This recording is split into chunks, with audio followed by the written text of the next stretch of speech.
All right, hey everybody, welcome to Takeoff with John Clark, presented by Live Casino Hotel Philadelphia, and everybody's talking about the Phillies. Everybody's watching those games down at spring training on NBC Sports Philadelphia. Let's bring in Larry legend, Phillies legend, Larry Bowa. Larry, really appreciate you joining us. I see the palm trees, I see the weather, the sun. It's beautiful down there. It's unbelievable, John. You know, when you came down, it was really nice. This is the first time I can honestly tell you. Usually you have 2 or 3 days of rain. It gets cold a little bit.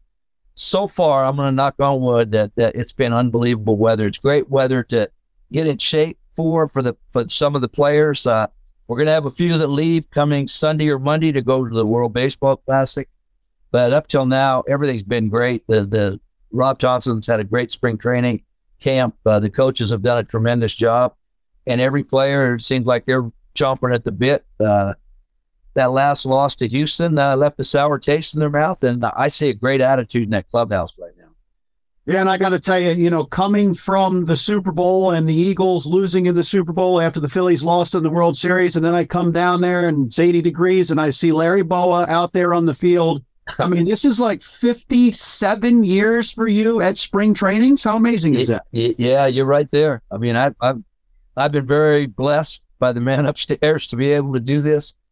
I have to thank John Middleton and the Phillies for letting me stay as long as I've stayed, and all the other stops I've made with guys like Joe Torre and Lou Piniella. You know, it's been a great ride for me, and I enjoy it, John. Every year, you know, I know I get up at 5:15 every morning. That sort of gets old after a while, but this clubhouse has sort of rejuvenated me. These guys have a tremendous attitude, great work ethic. And I really believe, barring any injuries, I know Harp's not going to start out, but barring any injuries, I see this team, I don't want to jinx us, John. I see this team going back and trying to win a World Series ring. I really do. Wow. I mean, that's a big statement, Larry, because you know from being a World Series champion and going back to, I think, the 70s, there's only been like 3 or 4 National League teams that have been able to go back-to-back World Series. Phillies were one of them in 08, 09. How difficult is that? Because the Phillies aren't going to surprise anybody now. They're kind of a hunted, in a way, you know, being the representative of the National League. You're exactly right, John. We I don't want to say we caught people off guard, but from the second half on, we played great baseball. And if it weren't for the extra wild card, we don't even get in last year. But there's an aura about this team right now. And of course, Trea Turner adds unbelievable amount of versatility to our lineup. You can hit this guy first, second, third, or fourth. I think right now, I'm not 100% sure, but I think Rob has him leading off. Again, I don't know if that's 100%, but he brings so much to the table. He can start the game off with a walk, stolen base. He can hit a home run. He can hit a double. His batting average is going to be around 300. He's very durable. He likes to play every day. I think Castellanos is going to bring a better year this year. I thought he played very well the last month and a half, 2 months. Stott with a year under his belt. Bohm with a year under his belt. Schwarber had a great year. Marsh, I can go. Real Muto. I mean, I'm looking at that lineup. I would not want to face this lineup. It is extremely deep. And I know the Mets have a good team. I know Atlanta has a good team. But I think our team is deeper than either one of them lineup-wise. And again, the key is going to be the health of our pitching staff. If our pitchers stay healthy, I think our bullpen's very strong. Our starters are strong. I think it's going to be a fun year for the Phillies. Yeah, and I tell you, when a team goes to the World Series and is 2 wins away from a World Series, and then you go out and you get another $300 million man, then you get a guy for your rotation who's a very solid, like 3 or 4, and then you add to your bullpen. What does that do to the clubhouse? Because you talked about the hunger of these guys, but what does that do to the clubhouse when they show up, when they've got added weapons? I think it shows you how much John Middleton and the owners, the other owners, want to win here. They are committed to winning now. I mean, John gave a speech in spring training that Rob asked him to talk, and he says, you know, guys, I don't want to win one championship. I want to win 1, 2, 3, or 4. I mean, and you could see how energized John was, and that energized our entire team before we even took the field.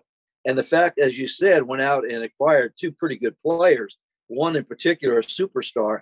and adding to our rotation in Walker, I think it removed any doubts in anybody's mind. Do the Phillies really want to spend more money? And John said, hey, I want a championship ring on my finger. And you have no idea what that means to the whole clubhouse when your owner comes out and makes a statement like that. And there's no doubt in anybody's mind what John Middleton wants. And these guys want it just as bad, believe me. And Larry, I saw you when I was down there at spring training with a nice long walk with Trea Turner, and I'm looking out saying, here's two of the greatest shortstops in Phillies history. And Charlie Manuel said that Trea is going to bring that same excitement to the lineup like Jimmy Rollins did. So is he almost the perfect fit with the guys in the clubhouse, being former teammates with a couple of them, and also needing that atop the lineup, but also the rules changes with the bigger bags and the shift and things like that? Is Trea like the perfect guy because of the speed he has as well? Well, I think Dave Dombrowski did a great job in getting him. He called me and asked me about the shortstops, asked my opinion. He asked other guys about their opinion. This guy fits into this clubhouse unbelievable. He can kid around. He can joke with guys. He can dish it out. He can take it. In fact, the first day they have the banners up around the complex, and everyone says, "What's Trea's pitcher doing up there? He didn't even win a game last year." Of course, he took it in stride and everything, but this guy's a winner, John. And the thing that I like about him, not only is he a great player, he likes to play. He doesn't want to miss games. Go check his games played every year. One year he played in Washington, literally with a broken finger for a long time. So his desire to go out there and post every day, people have no idea what that does for a manager like Rob Thompson. He's saying, I can put this guy in the lineup. I can hit him first, second, third, fourth. It doesn't matter this kid just likes to play. And I think he's going to blend in very nice with our lineup. And I was thinking the bases are bigger now. I believe it's like 3 inches. So some of those bang, bang plays, Trea Turner trying to beat out an infield hit, maybe there's even more infield hits now because they're 3 inches closer to that bag. What does this speed do to an opposing pitcher when Trea gets on base? A lot of the guys say, man, he's already on second. Once he's on first, he's going to be on second. It's unbelievable. And not only the base is bigger, he wears those oven mitts, and that's another 2 or 3 inches. So you're talking about a guy with not above average, great speed. I even said something to him. I said, man, you might steal 50 bases. And he give me a double look like, hey, Bo, you stole some bases, but it takes a wear and tear on your body. I said, I know, but these new rules, I think you're going to be on fire on the bases. The other thing I think with Trea Turner that he brings energy every single day. I mean, even when he does the extra work, this guy likes to have fun. He likes to compete. I've already watched him in spring training 2 or 3 games. He's got a 2-strike approach. He's not afraid to hit the ball the other way. He can beat you right out of the gate with a home run. He can hit a triple. I just think he adds a whole new weapon to our offense, which was an unbelievable offense last year.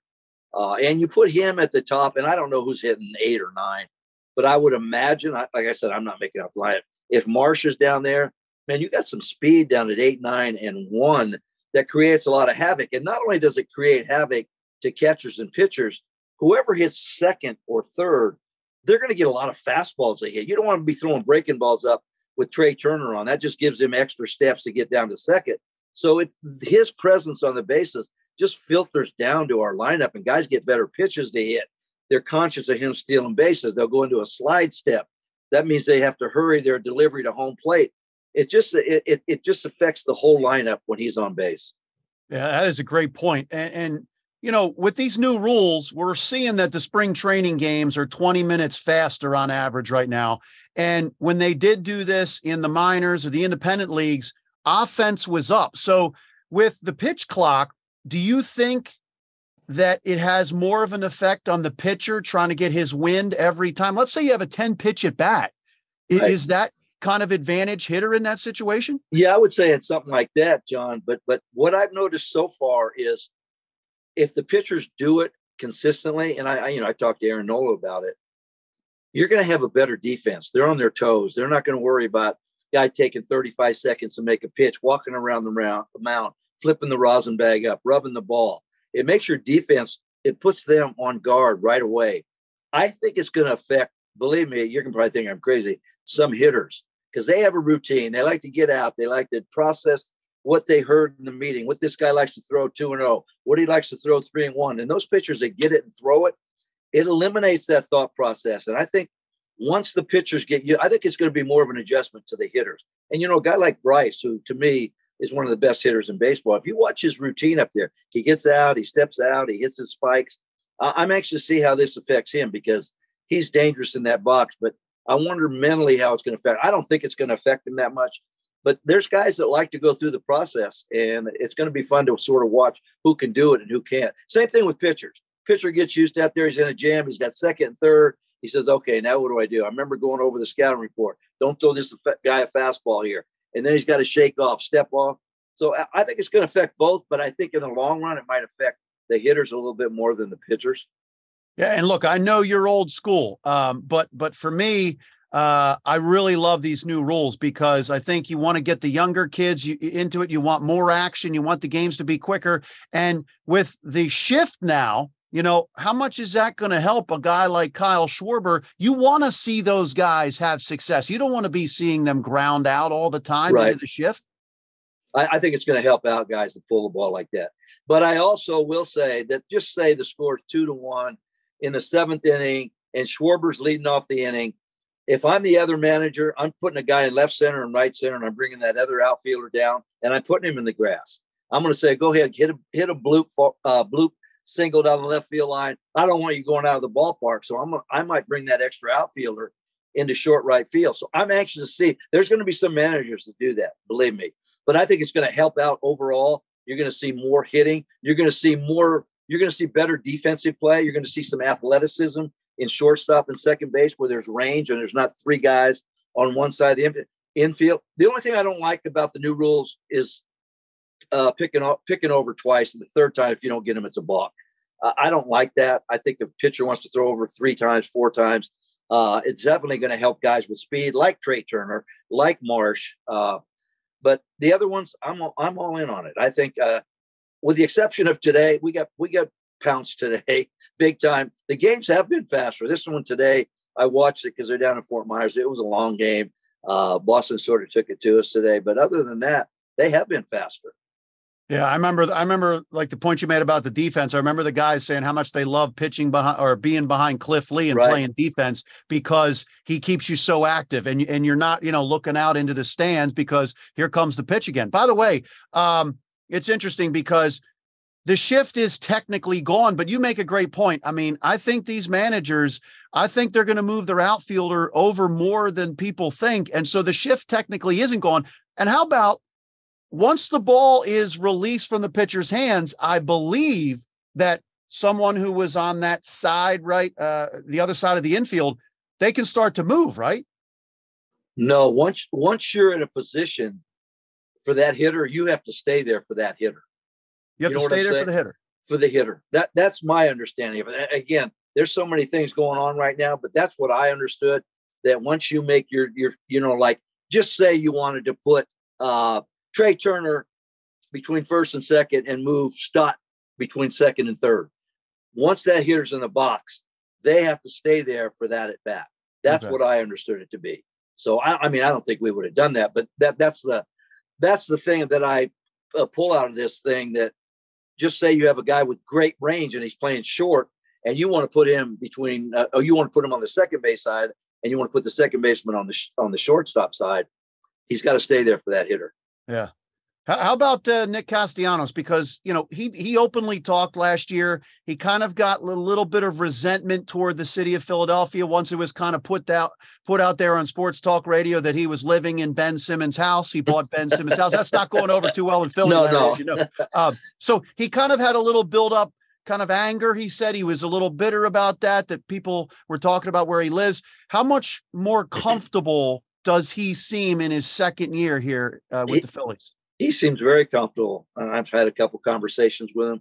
You know what people don't understand, John? When you go to a new team, you can have spring training. You don't have a feel for the clubhouse.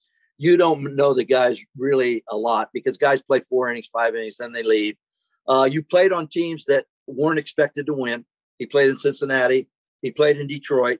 Now he comes to a team like Philadelphia. The expectations are higher. Obviously, the fan base is different. than in Detroit or Cincinnati. People don't understand that there's a transition there that you must go through. And I think he showed the last month and a half that, hey, you know what? I know how to play this game. I can hit. I made some plays. I think this year is going to be much easier for him transition-wise. And as far as the Ben Simmons thing goes, that might have been a mistake putting that out there because we all know how he left the city. And, of course, people are saying that place is haunted. But, Nick's in a good frame of mind right now as far as I'm concerned. He's working hard. He's hit a couple balls good already early in the spring. I expect him to have a good year. I really do. And how about Kyle Schwarber? I know that he liked leading off. He was comfortable there. I think it says a lot about this team where he's just like, hey, Trey, he's going to be the guy. He's got the speed that he doesn't. But for Kyle, what kind of year do you think he's going to have? And also, I mean, you've been around some great players and leaders. This guy, it's unbelievable to me when I see him interact with all the guys. He's one of the best leaders I have seen, but I'm seeing from afar. He's a big time leader. He takes charge of the clubhouse. He's not afraid to say, I'm not playing good right now. In fact, I was just kidding him the other day. I said, you're going to get a hit down here? Because, he says, I might not get a hit in spring training because, he's playing a lot. I'll give you an example how good a guy this guy is. He could have backed off this trip today. He didn't go yesterday. And I guess he told Tom, I'll play. But he very easily could have called, hey, Tom, you know what? That's a long drive to come. He says, hey, I committed to this. He drove down to Fort Myers. He played today. This guy's a team player. I expect him, he hit, I don't know what he hit, 200, 210. I think this guy's very capable of hitting 260 to 270. And if he raises his average like that, that means he's putting balls in play. And that means he's going to hit more home runs. I don't think he cares where he hits. This guy wants to win. He's a team player. You know what admired me more about him more than anything? He could have a game where he was 0 for 4. In fact, I remember a game where he didn't play very well as far as offensively. And the question was, hey, did you hear the fans boo? And he says, yeah. He says, the way I'm swinging, I boo too. I mean, that's the kind of guy. He's a stand-up guy. He's going to face the media and the public, whether he's 0 for 4 or 4 for 4. And to me, that's the sign of a true leader. This guy is all in, and you can tell who's in charge of the clubhouse when you walk in. He's a true leader. Yeah. Yeah. And you can see it from afar, just the conversations he has with everybody. He keeps it loose. He's laughing.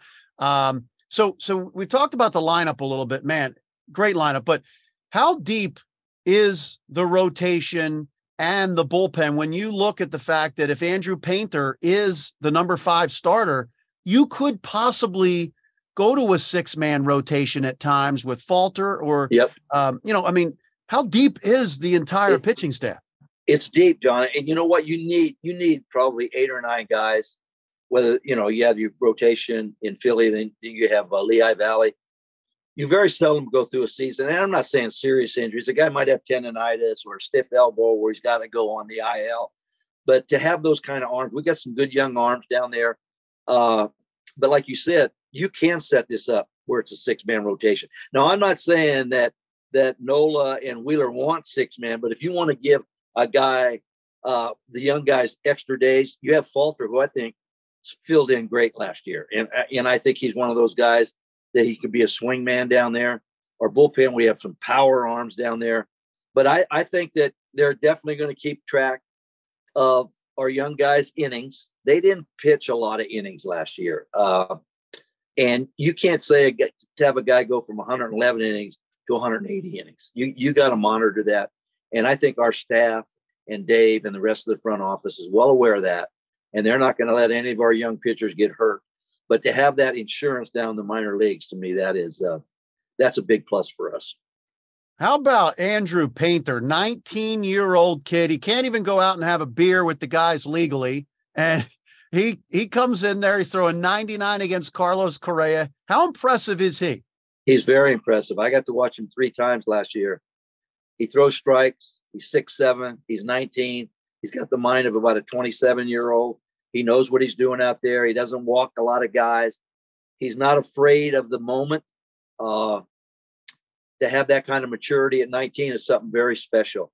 And we got another guy, Abel. I'm telling you, this guy is right behind him. And you got Abel and Painter that, to me, stuff-wise, they're not going to be 1 and 2 in our rotation. But down the road, they could be 1 and 2 pitchers in a rotation. I know we got Nola and Wheeler, and they're as good as anybody. But eventually when they move on, or maybe leave the Philly organization because they pitched a long time, you got those two guys waiting in the wings. Those are two big time arms that I wouldn't want to face those two guys because they got great stuff. They got big league stuff right now. The whole thing is about the maturity. And Painter right now, like I said, he acts like he's 25, but it's not a cocky, hey, I got this figured out. This guy really believes he's got the mental makeup right now to pitch at this level. I'm anxious to see what they do. I'm anxious to see if they start him here. Maybe they might say, hey, he might want to go down and have 2 or 3 starts, or maybe a month. That's going to be front office stuff and Rob Thompson and the pitching coach. That's their call. But I wouldn't be shocked if Painter left this spring training as a number 5. And it wouldn't shock me if they said, hey, we want him to go down there for a month and get his feet wet. So either way, it's good to have a guy like that waiting in the wings, whether he's the number 5 starter or wait until maybe May 1st where they bring him up. Yeah, and I love seeing down there, Zach Wheeler kind of suggested to the Phillies, hey, put this kid next to me. It kind of reminded me a little bit of Kyle Kendrick when he really followed Roy Halladay around and learned so much from Doc. Well, you know what? You get a guy like Wheeler and Nola giving this kid, talking in his ear, telling him what it's like to pitch in Philadelphia, what it's like to set up hitters. That's nothing but a plus for me. That's a positive. And when you got a guy like Wheeler calling the clubhouse or calling Rob Thompson and say, hey, I'd like you to put him right next to me, that says volumes about what kind of guy Wheeler is. He took him basically under his wing, and I'm sure they're talking every day about their outings, what pitches they threw in certain situations. And then you got Nola there. It's a good vibe right now, John. Believe me, it's a real good vibe. How about the bullpen with the fact that you can basically go by closer by committee if you want to? You could. How many closers do you think this team has? Well, we probably got 3 or 4, but I watched Ranger throw today in a simulated game. He caught my attention real quick. I mean, he looks like he's right on top of it. But, you got guys down there with Alvarado. I mean, this guy's lights out right now. And I think Sir Anthony, it's going to take, usually power arms take a little while in spring training. I remember Jim Fregosi saying power arms, the big time fastball is the last thing to come. And I like Sir Anthony a lot. You got 3 or 4 guys down. Kimbrel, you got down there. Yeah. I mean, this guy threw a simulated game today. He was throwing the 92, 93 the first time out down there. And that arm's going to build up. So you got options down there. If Rob wants to say, you know what, I'm going on matchups, I don't think anybody would say that. Or he might say Sir Anthony is the closer. Again, to have that many options, that tells you how deep this team is. That tells you where the organization is headed right now. We never had that kind of options before. We just haven't had them. And I think Dave Dombrowski's done a great job in acquiring these power arms down there. And to me, I wouldn't want to face this bullpen from the 6th, 7th inning on, because you're going to get nothing but 98, 99. And with their ability to throw strikes right now, that's a tough thing to crack when you go out there with a 3-2, 4-2 lead in the 7th, 8th inning or 6th inning. We got some arms down there to shut people down. Yeah, and Larry, I keep thinking, like, these are great points. And then I keep thinking Aaron Nola and Zach Wheeler, the bottom line, it's like the Sixers say, we want to get them to the playoffs healthy and fresh and ready to go. Are these things that can help kind of get Zach Wheeler and Aaron Nola fresh to the playoffs, where maybe you can get to your bullpen a little bit earlier, or maybe you can have that start from Falter or something? Yeah, I agree with that, John. You don't want those guys to be going 7, 8 innings right from Jump Street. Wheeler ran into a little bit of problems towards the end of the year. They weren't major, but they shut him down for a while, which I thought was great. He had a tremendous game. The last game we got beat, that's the best I've seen him throw the whole year. I mean, he had overpowering stuff. If you keep those guys fresh, and not only that, usually when you take guys out in the 5th or 6th inning, you keep using 1 or 2 guys down that bullpen. We have a bunch of guys we can use, so we don't have to tire them out either. If you keep going to 1, 2, or even 3 guys in April, by the time you get to July, they're burned out. But we have more than 3 guys down there, so they can give them their allotted rest. So that's why I think the makeup of this team is such where I'd be very disappointed. I don't want to put pressure on anybody. If we don't get to where we want to go, I would be disappointed, because the talent, the arms, the manager, the coaching staff, Dombrowski, the owner, everything's in line right now. And again, we get Harper back. Once we get Hart back, I understand he's coming in next, maybe a week, 10 days. And somebody said he's already dry swinging. So I'm not going to put a timetable on him. I'm not the doctor. But knowing Harp, I'm not buying, and this isn't inside trading here, John. I'm not buying All-Star break. That's just me. And I don't have any inside info. I just know Harp, and I think he wants to get back here as soon as he can. But you want to make sure that he is totally clear and good to go, because he might be itching to get back. No question. We have options there. You can let him DH. Let him DH for a month while he's getting the arm going. I think the training staff is definitely going to be caution on that. They're not going to rush him. But knowing Harp might be rushing them. I know they're very capable of monitoring Harp, what he can do and when he can do it. And, we've sort of, last year when he was out for a while, we treaded water really good. And I think early in the season, I think we have the same capabilities this year. Are we going to miss a guy like him? No question. That's a huge bat. But I think we have the pieces to throw out there. And with DHs, I watched Hall today hit. This guy, he swings the bat, man. I could see him DHing here early. So, again, that goes to the flexibility of your lineup, the length and depth of your lineup. I think it's a good thing that we have a guy like him. Yeah, Rob Thompson said he's going to kind of do the DH as far as give guys a day off their feet. But Derek Hall, he's intriguing. But Larry, are there little things that Derek has to work on? Is it just consistency? Well, one thing I think he has to work on, John. He's used to playing every day, and he's probably not going to play every day. Early in April, he probably against right-handers will be the DH. But a young guy like that, he's not young, but he's young as far as that experience goes. He might sit on the bench for 3 or 4 days, and then he might have to pinch hit maybe. That's a tough gig to do. But I think this kid's ready to play in the big leagues. And of course, Reese, I saw Reese today swing in a simulated game. He looks like he's ready to go, and I think he's playing tomorrow. So you get that, as you well know, when Hoskins gets hot, forget about it. You got him hitting. I don't know where he's going to hit. Obviously going to be down a little bit. And you got that kind of bat down there. And Bohm, Stott, Marsh. There's no easy outs in that lineup, John. There really isn't any easy outs. And Bohm's bigger. He's gained like 10 pounds of muscle. Bohm looks great. Bohm looks great in the field. He's swinging the bat. Bobby Dickerson's done a great job with him. He looks very good, very comfortable. I think a lot of these guys, John, going through what they went through last year, the playoffs, the excitement at Citizens Bank Park, the energy the fans brought, they like that, and they want to do it again, believe me. And Larry, we were talking about leadership. I will never forget that night with Alec Bohm, of course, saying, I hate this bleeping place.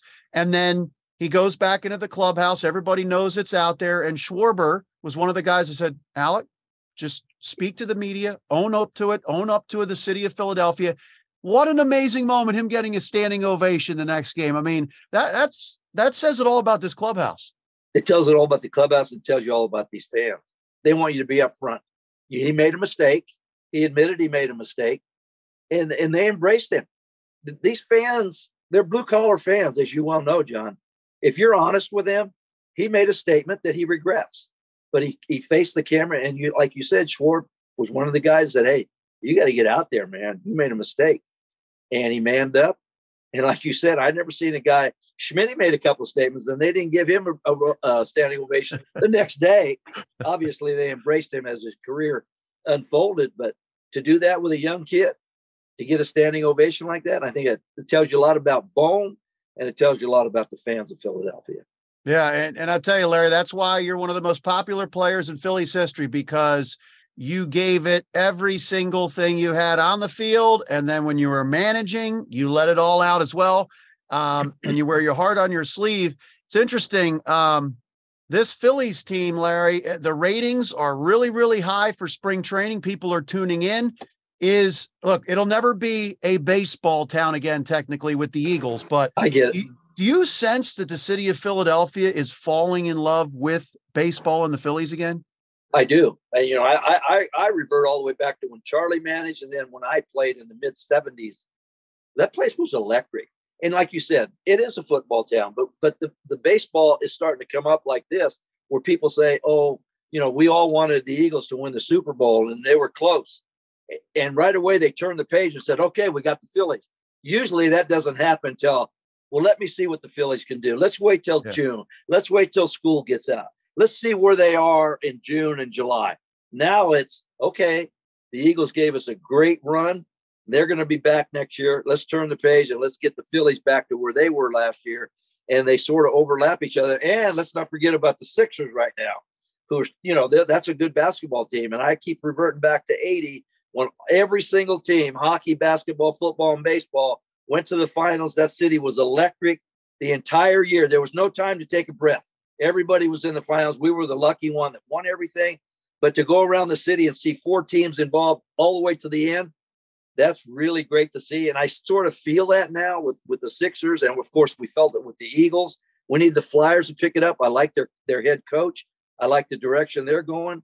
So maybe we can get 4 teams and get headed in the right direction, because that city can be electric sports wise. There's no question about that. Yeah, it is a wild ride, Larry. It's one to the next. I mean, it's like you're just on to the next. And which is great. It's funny when I came down to spring training, more than a couple players, I just asked about the Super Bowl, and they said, I can't believe the referee made that call in that position at that time. I think sports fans just hated seeing it in that moment. It's almost like a balk being called in the 9th and a winning run scoring that way or something like that. Yeah, you don't like to see that call. Again, but the stand up, I'm trying to think of the defensive back. He James said Bradbury? I held. Right. He said I held. Yeah. You know what? He manned up.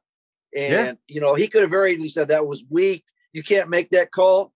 And I think that's not only a tribute to him, but the coaching staff, Sirianni and those guys. They're up front with everything. And I think this city likes that. I think the city, were they disappointed we didn't win? Yeah, I was disappointed we didn't win. But to me, they gave everything they had. A couple plays at the end hurt us. But it's a stand-up group. It's a stand-up group. They got the veterans on that Eagle team that sort of help the young guys out about what the city's all about. I try to tell these young kids when I go down there, hey, man, you guys got to give it 100% when you take the field, because the standard in Philadelphia is you don't have to hit 300. You don't have to hit 50. Give them everything you have every night. 9 innings, 27 outs. I'm not saying you're never going to get booed. You're going to get booed, but in the end, they're going to embrace you for the effort that you put in. And you hope that filters down as these kids come through our system, because they know it's a tough city. But I tell you what, when you win, it's the greatest city in the world. And you got to expect negativity when things don't go well. They want to see winning. Yeah, you have always gotten the city of Philly. We love it. And we really appreciate the time. I think people are going to learn a lot about what's going on, the vibe of the clubhouse down there in spring training. And once again, I tell you, I'm looking at the palm trees. I mean, this is a beautiful, you got your World Series 2022 hat on. Hopefully you get one for a championship. Hey, John, I'm looking forward to this season. I think it's going to be a lot of fun. I don't think we're going to have to wait till May, June, or July to see where this team's going. We're picked. Again, the so-called experts, I saw 87 wins, and I'm saying, what? Unless I'm completely blind right now. Yeah. I'm looking at 90 plus easy with this team. Again, barring injuries, we have no control over the injuries, but this team is a very good baseball team. And I know we got 2 other teams in this division.